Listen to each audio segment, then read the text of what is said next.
Well, as you said, over the weekend, one poll had the Conservatives staring down the barrel of fewer than 100 seats. This is an election that's going to be fought along the economy, and the government will want to say inflation has come down, day-to-day spending has come down. But as we know, it's not always that simple. So let's start with the good news first.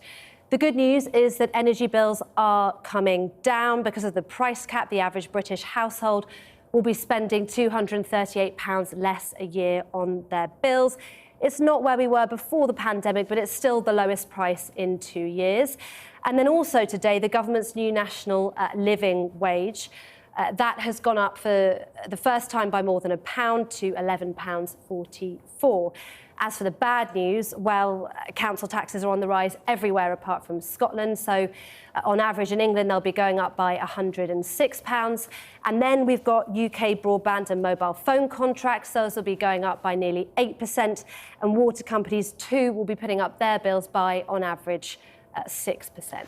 Right, so it's a bit up and down, but there's also this other change today in England, some free childcare hours for parents. In theory, yes. So eligible parents of 2-year-olds will be getting from today 15 hours of free childcare a week in September. That'll be extended to 9-month-olds, and then next year the idea is that it'll be extended to 30 hours. All good and well, but for the fact that parents, campaigners and actually the industry itself and providers say that this is going to increase demand just at a time when those waiting lists are at an all-time high.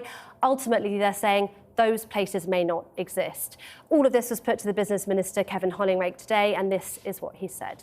Of course, the private sector provides the places.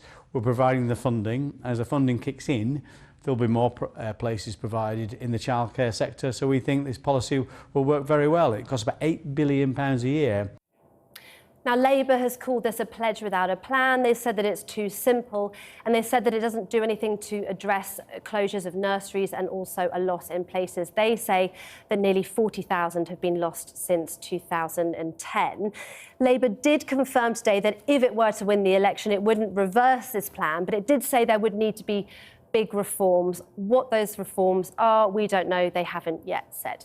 Amelia, thanks for bringing us up to date with all of that.